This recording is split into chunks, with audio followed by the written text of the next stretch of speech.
I'm Mary Ann McPherson from the Institute for Healthcare Improvement. Welcome to our virtual conversation series, Leadership Insights, where we talk with IHI's experts and partners. Today, we have the incredible opportunity to speak with someone who has long been a part of the IHI family, Don Berwick, IHI's President Emeritus and former administrator of the Centers for Medicare and Medicaid Services. Our focus today is on mental health and psychological well-being, as well as related lessons learned from the 100 Million Healthier Lives initiative. Welcome, Don, and thank you so much for being here and speaking with me today. I'm delighted to be here, Mary Ann. Thank you.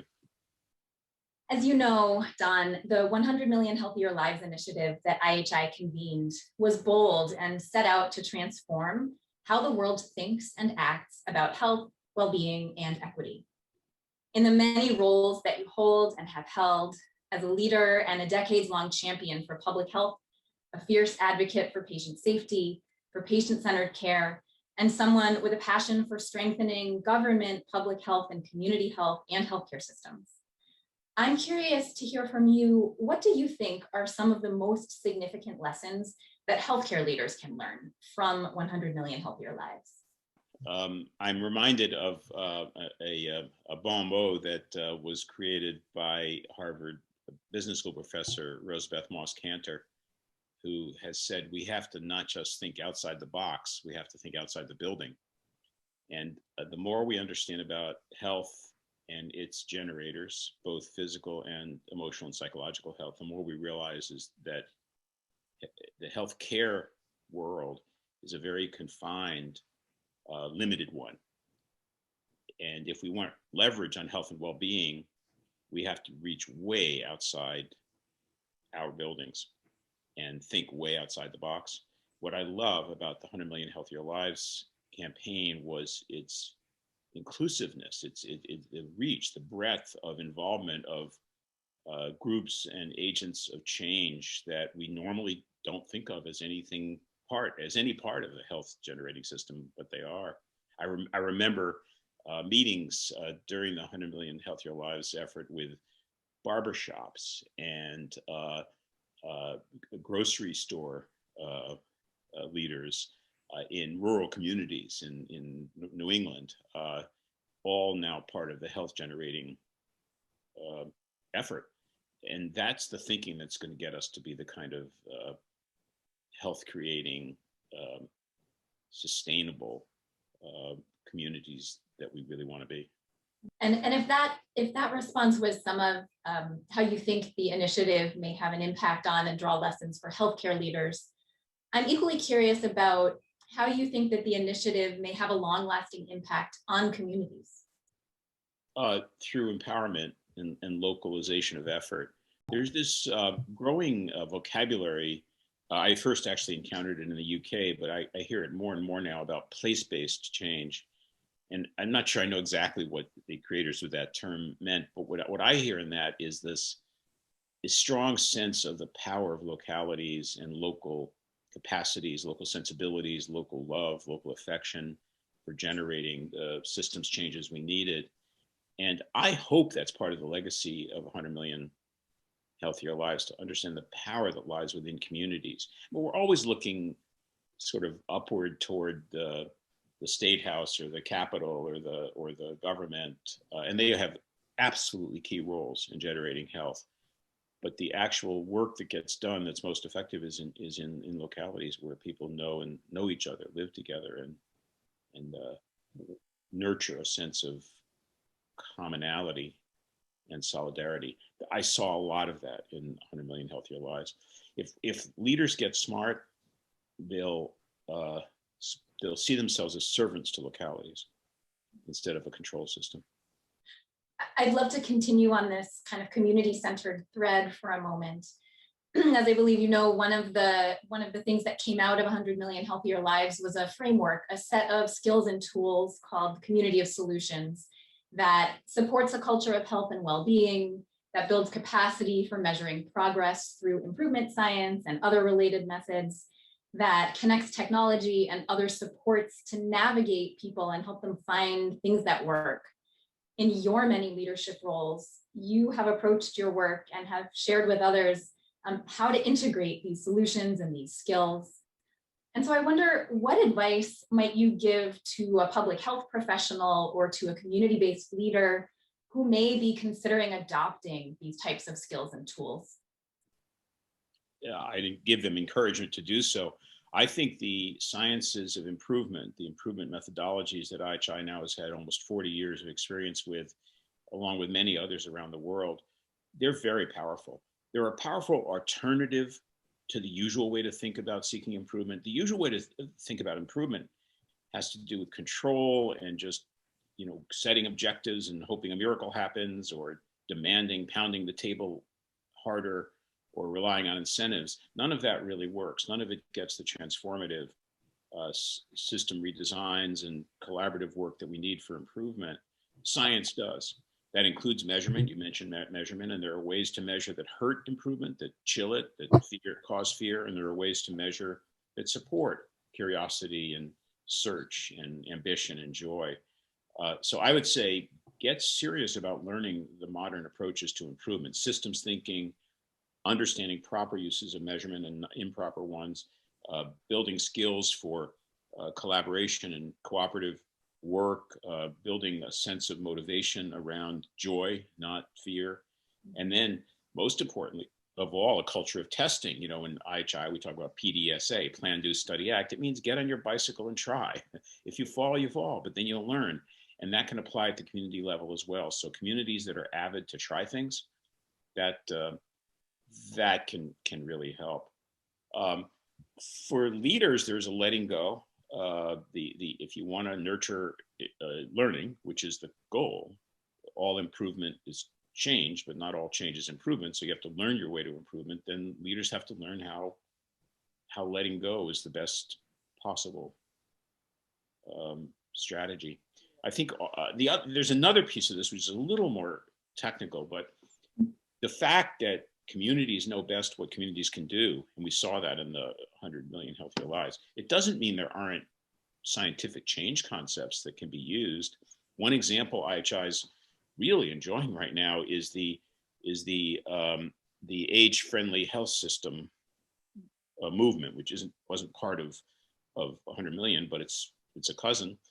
The concept there is there are scientists and sciences which have explored how to make systems of care very supportive and successful with elders, especially frail elders. We know a lot about that. Each locality, each nursing home, each community, each group will need to adapt that science to its local uses, but the science is there. And so there is a sort of commitment to knowledge, to the scientific knowledge. And when those merge, when you get scientific knowledge of subject matter, like what is age-friendly and how does it look, commitment to improvement sciences, how do you do PDSA cycles, how do you think in system terms, and local power, that's the magic. That's what happens. We saw it in 100 million. Yeah, I appreciate so much how you named it as magic, but there's nothing magical about kind of knowing what creates that magic. So thank you for sharing that. You know what it is? It's fun. At a time when people feel victimized and out of control, when you get into that mode, like we saw in 100 million of, I can do this, there is facts I can use, there are facts I can use, there is a science I can apply, people start smiling. Yeah, it might be hard work and the things we're addressing might be really serious, but there are ways to have fun and find joy and meaning amid that work. I think it's hard work the way the best sports team you've ever been on is hard work. You can't wait to get out on the court and try hard because you've got friends out there and you're all trying to do the same thing and you want to get better. Thinking about the teams that we're a part of and kind of who's helping to drive change and support health and well-being. There's a lot of concern right now about the state of our health and healthcare workforce. Not only those who are providing direct patient care, but also those folks who are providing broader public health services and people developing and implementing policies. What do you think that the workforce of the future will need to look like in order to provide the best support for communities in a way that generates health, well-being, and equity? The workforce of the future to meet those needs has to reflect in its diversity, the diversity of communities. That's a starting place. We've not built a healthcare workforce that's diverse at all levels of hierarchy in a way that communities are. And so that's an important factor. I think also it's diversity of role. We got a little bit siloed, trapped in healthcare in our job descriptions, our guilds, our degrees, and the prerogative of the doctor, the prerogative of the surgeon, the prerogative of the nurse, the prerogative of the pharmacist. Yeah, I mean, we're all professionals and we have our own areas of skill, but excellence comes from teams and from interdependency, not heroism. And so the workforce of the future, if I had my wish, would be much more cognizant of its interdependency and the immense value of respect among all the participants. The other thing about the workforce of the future is I think we have, especially after COVID, a much more capacious idea of who's in the workforce. So yeah, I mean, it's all the teams we normally would mention: the doctor, the nurse, the pharmacist, the therapist, the manager. But what about the people that drive the vans and clean the rooms and deliver the supplies we need? What about the people that make those supplies? What about the people that maintain infrastructures and communities that allow us to go to work? The grocery store workers and the restaurateurs. We're really, the healthcare workforce is really, it's a big idea, and I think that awareness may help. Yeah, we're all in it. It's immense amount of health creation is possible when people start to see themselves as contributors to well-being in their societies. Yeah, absolutely.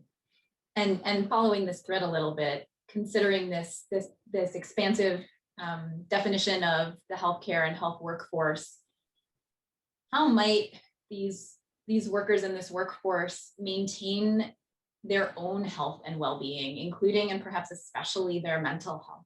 First, by asking that question, Marianne, and deciding to do so. I mean, we've perhaps built a bit of a mythology into healthcare over the years about the healthcare worker somehow being inevitably heroic and self-sacrificing and unrealistically durable. I mean, when I trained as a doctor, I shudder to remember, but I was on, for some of my rotations, 36 hours straight, 12 off, 36, 12. That was the work team. And I was up all 36 hours and I did it. I got through it and felt proud of it. But I don't think that's a formula for, it's not a formula for excellence, because fatigue is an enemy of quality, but it's not a formula for sustainability and kindness. It's awfully hard to remain tuned into the needs of others when you yourself are exhausted. COVID brought that to a real boiling point, as people didn't just burn out, but got very sick often. So we are now much, much more aware, at least perhaps we are more aware of the psychological needs and the basic humanity of the workforce around those psychological needs. We need to redefine strength, so that the strength to ask for help, the strength to say when you're tired, the strength to say, I can't do this anymore right now, that is strength, not the old definition of some mythic view of endless reserves. And then at the institutional level, creating supports, safe spaces, supports for real safety when one needs help and ask for it, peer supports so that we can call for help when needed. Last night, my daughter is a hospitalist in a teaching hospital. She works very, very hard. And I talked to her last night about the day, and she said I got through it. She said, we got overwhelmed. There was a patient that just had immense demands, and we didn't know if we could meet those demands. But I got through it because I know there's a system in which I could call someone in to get me relief if I needed it. I didn't need to use it, but knowing it was there allowed me to get through. That attitude is crucial. And it goes to behavioral health and mental health support. Some people in healthcare will need counseling. They're going to need professional support from professionals in behavioral health, and that's okay. That's just the way it is in a tough discipline. In a tough discipline, and so the answer to what's the workforce of the future, supported and supportable in that way. Following this thread a little bit more, are there any particular changes that you would recommend that we make in our systems to ensure that those mental health supports that you began to speak of are available to all the people who need it, and perhaps especially to those who are really not thriving or struggling? Like a lot of things in organizations, this goes to the boardroom and the executive suite. It means that this has to be on the screen of duties and obligations of the governors of healthcare systems and executives. It is part of the job, and they know that. I think people are learning it. I would say an interesting thought there for me is, what about the executives themselves? They're no more supermen and superwomen than the workforce we're talking about helping, and so there have to be attitudes and ways at the executive suite and maybe the boardroom to support the people's energies and joy in that role. But I think it's it's a matter of owning the issue, and then we do need metrics. It doesn't have to be precise, detailed, onerous measurement, but some way of sensing, of listening to the workforce about what's going on. How is it out there? And developing all levels of management, middle management especially, proud and capable in inquiring about that and remaining in touch with what's happening. One of the many lessons I've learned from you, and that I know others have too, is you have this incredible way of helping to speak to a complex issue that can seem really daunting and provide starting points for folks. And so I'm wondering if there are any particular resources or kind of start here points that you might recommend for healthcare providers and systems to begin to meet this need and to make these changes to support mental health. Yes. Well, first I'd start with, I'd suggest there's plenty of good written resources here. The Institute for Healthcare Improvement has some wonderful available materials on joy and work and burden, and I urge people to get those and download them and read them. A magnificent book by Steve Swenson and Tate Shanafelt has appeared from Mayo Clinic on burnout, and it is a scientifically deep, very well supported framework for step-by-step, process-by-process work in organizations to support people through tough times and toward joy in work. Totally implementable. I mean, Shanafelt and Swenson have produced absolutely actionable plans with pedigreed science and experiments behind them, and I urge people to look there as well.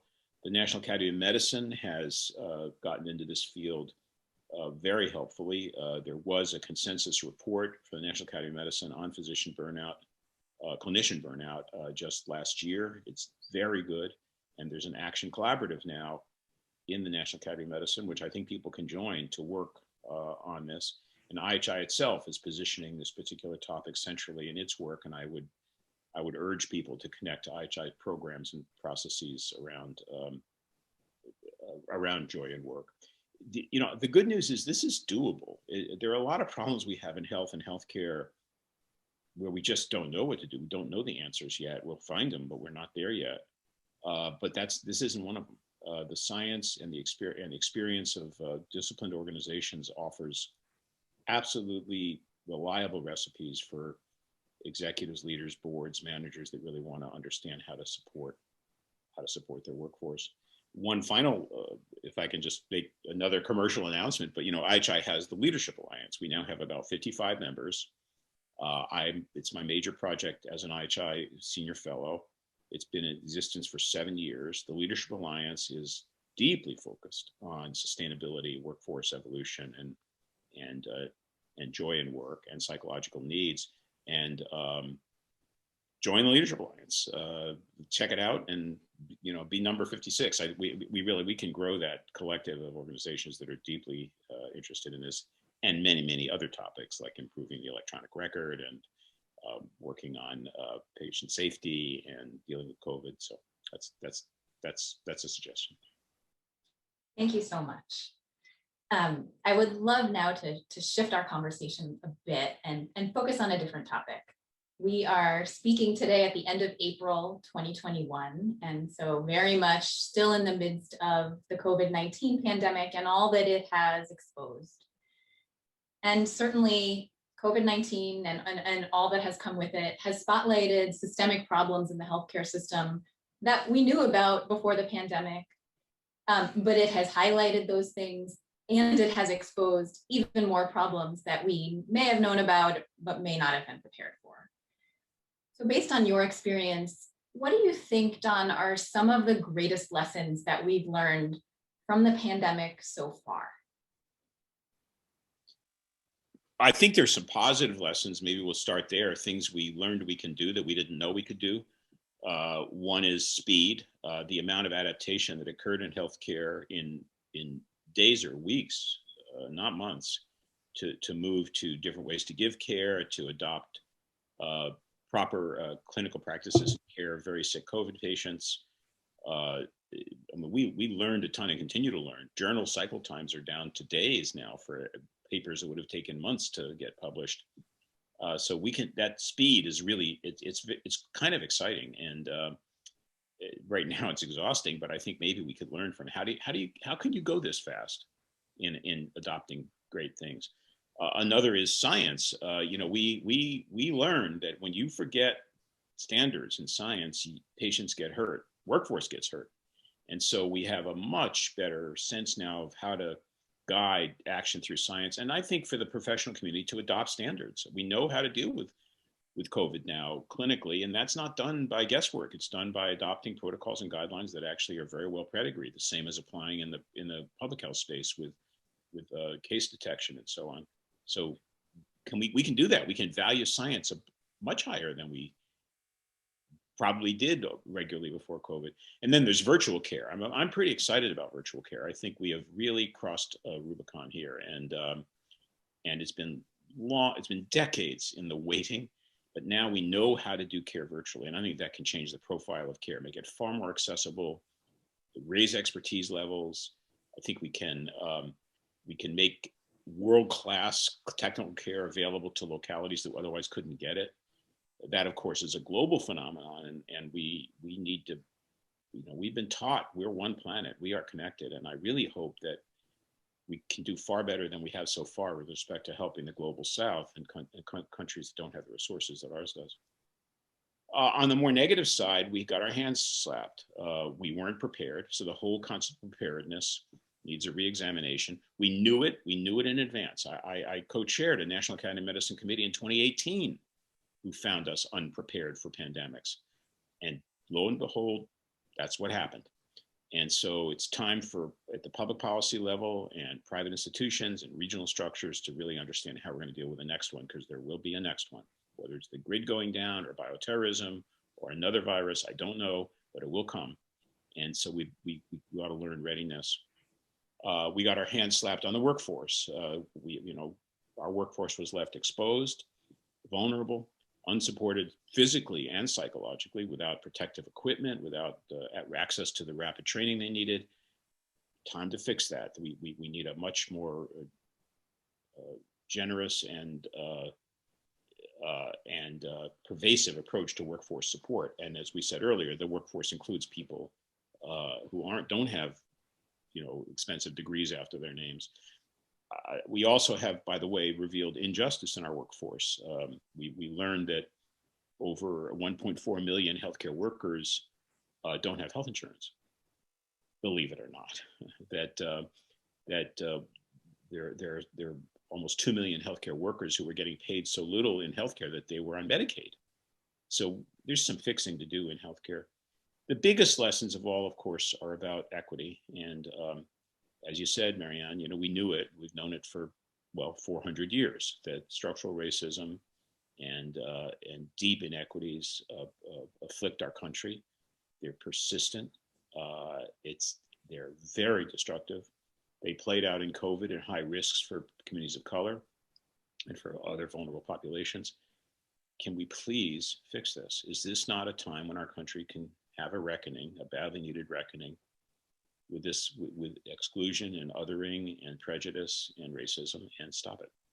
It's a big ask, but we're a big country, and I think maybe that's a lesson we can now begin to carry forward.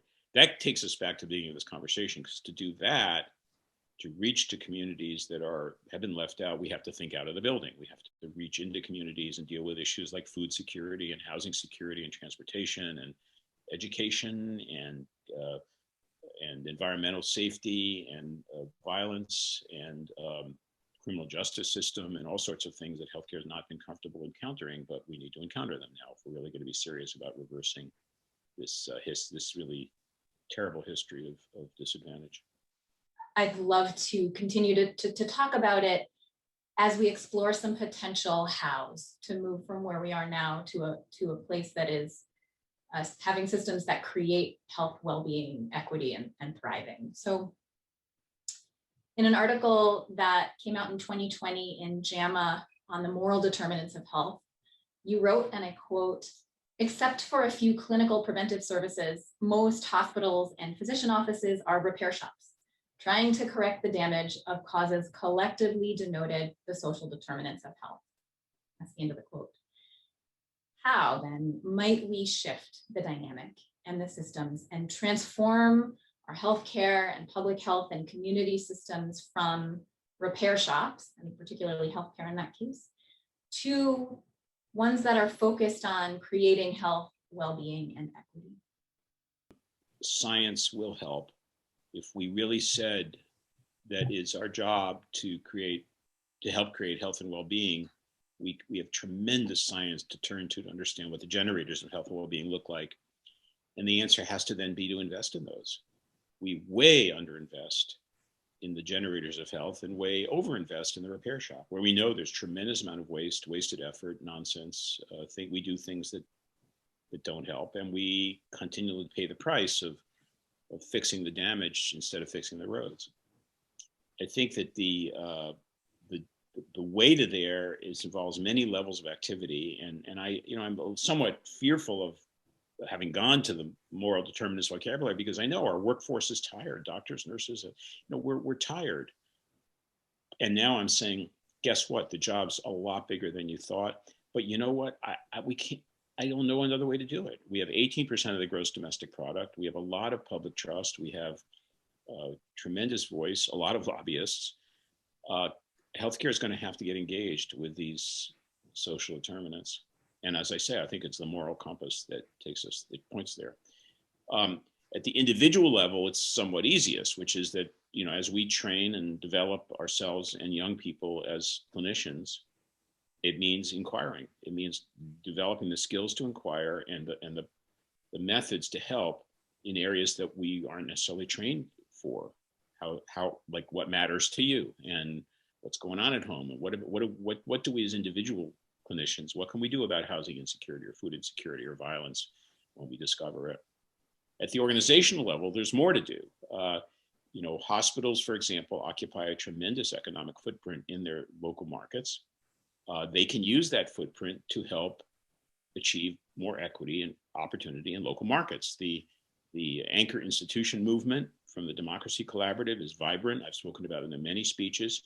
You can look up anchor institutions and just Google it, and you can become one. Any hospital listening to us today can become an anchor institution. If they're not, it involves changes in your supply chain, changes in your hiring practice, changes in your philanthropy, changes in your construction plans. But they can be done, and they actually don't cost money. It's shifting money, not putting new money in. And as institutions dealing with structural racism internally, directly, confronting it and eliminating it. I think there are other programmatic ways to do it. I've seen hospitals all over the country now that have begun having specific projects and programs on food security, on violence prevention, on criminal justice reform. So institutional leadership can really make a difference. You've just got to decide to do it and put it in you got to define it as part of your business plan. You wouldn't, as I said in the speech last year, you wouldn't decide not to do appendectomies because they're inconvenient. You do them because it's part of the job. Well, guess what? Food security, prison reform, and all of that, that's now part of the job. Politically, there's another opportunity here, which is what if, in my dream world, the healthcare world were to get politically active in very strong lobbying insistence on changing these generators of ill health, having finally a compassionate restorative justice system instead of a criminal justice system? What if we became absolutely avid for climate change um, research and change, as the National Academy of Medicine is now calling us to do? What if healthcare decided to end homelessness?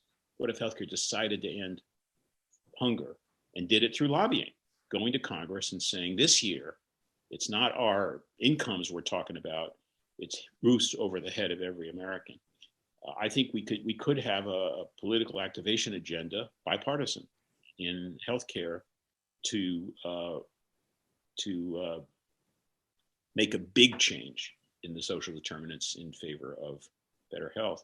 That, by the way, just as a hint, might save some money, because the leverage available by moving upstream in this world is the same as it is moving upstream in any other part of our world. When you prevent, it turns out to be less costly than when you run only a repair shop. The money has to come from healthcare in large measure because we have the money. Don, you are and have been a leader in both the healthcare sector and the public health sector. And so I would really value your perspectives on the relationship between healthcare and public health, both how they might be different and also how they're interrelated. Yeah. You know, the great scholar Carr White wrote about healing the schism, and that's one way to think about it. We built separate enterprises, and I think they really have a lot more to do with each other, public health and healthcare, than we have acknowledged or funded. I somewhat simply take the public health challenge as two streams. Stream one is I might call classical public health. Things like supporting the CDC, supporting epidemiology in states, supporting the prevention projects that we know can work on anti-smoking and obesity and alternatives to prisons, for example, in communities. There's a classic public health endeavor, and that's been underfunded, undersupported, and it's silly. It's just wrong. You just look, even if all you care about is the money, it's wrong because it's cheaper than fixing what's broken later. And in the pandemic world, that's where we got caught on our heels. We didn't have the structures for testing and surveillance and intervention that we now know we absolutely need. So that's classical public health. The second is public health maybe writ large, not the discipline, but the enterprise of a healthy public. And that brings us back to the social determinants. There, it seems to me, it's what we talked about a few minutes ago, which is picking some targets and deciding that we will, as communities, not just as public health professionals, work together to intercept the generators of illness. The three that I keep returning to, if people want something specific, are hunger, homelessness, and criminal justice. In all three areas, very vulnerable people are hurt every day by a failure to design systems and processes at the world-class level to end these problems. For hunger and homelessness, it's food and housing. For criminal justice, it's a reconsideration of the way we deal with justice-involved individuals, alternatives to prison, so that people don't. We use all our social resources to take people who are slipping into trouble and getting them out of trouble without putting them behind bars and locking them out of sight. In our prisons and jails, it means compassionate, health-oriented care. The punishment, if we want to do punishment, is to be there. It's not, they're not there in order to be punished further. They're there to be helped. And a smart prison incarceration system would offer mental health care, physical health care, opportunities for learning and preparation for reentry to society. And then there's reentry, which is helping people returning from carceral settings into very productive, well-supported roles back in society. We can do that. Other countries do that. We just don't. And I think that's a big health problem. 70% of the people in our prisons and jails have either mental health or substance misuse issues, and that's the problem. And treatment is the answer, not punishment. And it's racist. So that's the other part of that public health piece, is that we're incarcerating African Americans at 7 times the rate of whites, Latinos at 5 times the rate of whites. It's the new Jim Crow, to use Michelle Alexander's book title, and we need to stop it. And dealing with confronting in society the same prejudice that we were talking about earlier. That's a big ask. I think healthcare should do it. I think healthcare should do it. I want to be clear about this. I'm not talking about healthcare acknowledging it or speaking about it or pushing for it. I mean doing it. Because if this isn't health, what is? And it means reconsidering business models. Probably reconsidering payment models too, because it means we would then have to figure out how would we pay as a nation for the health enterprise that seeks to reverse these causes of illness. One of your many gifts is you're an extraordinary teacher. And I would love to invite Don Berwick, the teacher, to share some perspectives on measurement as such a critical component of improving systems. So we know that different measures can be used to understand the overall well-being of people and communities, to identify and then to help close equity gaps, and also to promote collaboration when a set of organizations in a system or a community align around a set of common measures or approaches. My question is, what's your advice to ensure that we as leaders and all of those with whom we're working are focusing on measuring what really matters to people and communities? I first should declare that I'm an outlier on this. I think most people, most even experts in improvement may well disagree with me, but I have very strongly formed opinions here and maybe therefore should not be trusted. I think we're vastly misusing measurement. We're using it the wrong way. The heart of the matter is learning. There are sometimes you're doing measurement to make sure that something really bad isn't happening. We need to do that. That's a kind of surveillance. Like when I'm driving my car, I want to know if I get a flat tire, I better pull over and fix the flat. So, do we have flat tires? But that's a small piece of the measurement enterprise. The real enterprise should be to the support of learning, and that's a different psychology of measurement. Measurement then becomes the servant, not the master. It's not a cudgel. It's an answer to a question somebody asked, and it doesn't have to be quantitative. It could be narrative. So there's a much. So I guess I'd say how do we learn in order to get better? How do we sense how we're doing in order to get better? Tonight, my wife and I will have pea soup. We're working on better pea soup, and we learn by tasting it and then trying something else, a little more curry, and then we taste it again. And that's what it feels like when measurement is doing the right job, which is a servant to the aim. It means we have to learn how to measure over time, not just league tables where we compare the Red Sox to the other teams. It's over time. How are we growing? Are we learning? So it's a softer, more forgiving enterprise driven by curiosity, not by accountability. And that's where we need to get to, I think. We've really dug ourselves into quite a hole here psychologically, because measurement now is being used so much for incentive and reward and punishment, and exhortation, that we've turned off the workforce, and that doesn't help. I think the best measuring is transparent, where everybody can know whatever they want to know. But you can't do that if people are scared of the measuring. They have to welcome it. They have to want it. They have to be curious. I'd like you to taste the pea soup and see what you think of it. And then there's the patient and family that in the end, if we want to know what to measure, that goes back to what you were saying earlier, Marianne, ask what's important.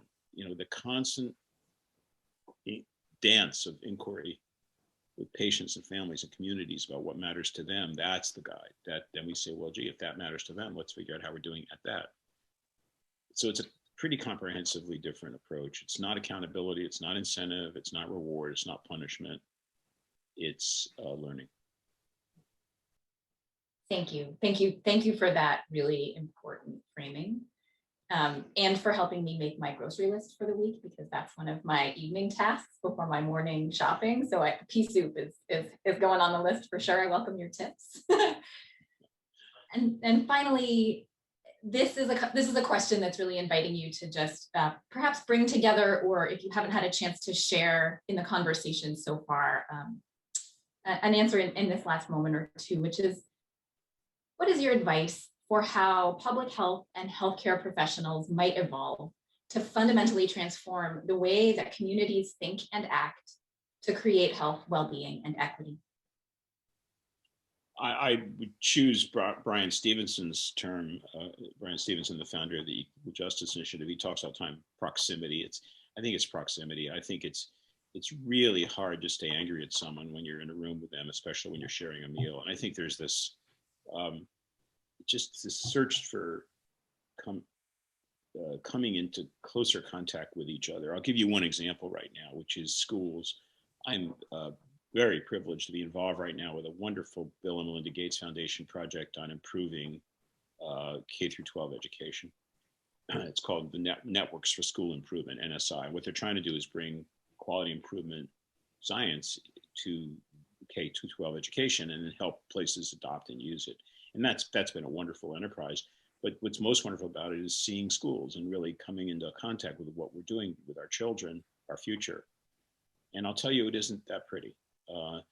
Dedicated workforce, wonderful people doing the most important work I can think of, which is to help young people on a shoestring, struggling for resources, underpaid, constantly vulnerable, at a time when my healthcare colleagues are arguing for more than 18% of the gross domestic product. I think if we in our communities were to reach out to and come into closer proximity with the education systems in our schools, K through 12, we would change what we do. We'd begin to understand how noble that enterprise is, how much it needs, how much we can help it and come together. And I think that it's changed the way I think, and I think it would change the way others think. So if we want to get closer, public health, healthcare, both social determinants, it's getting together. Don, thank you for your lifelong leadership and for sharing your insights today. I can't thank you enough. I'm so grateful for your tireless work and your commitment and the ways that you invite us in and push us forward to improve health and well-being worldwide and bring about equity and justice. Thank you. Back at you, Marianne. Thank you for what you're doing.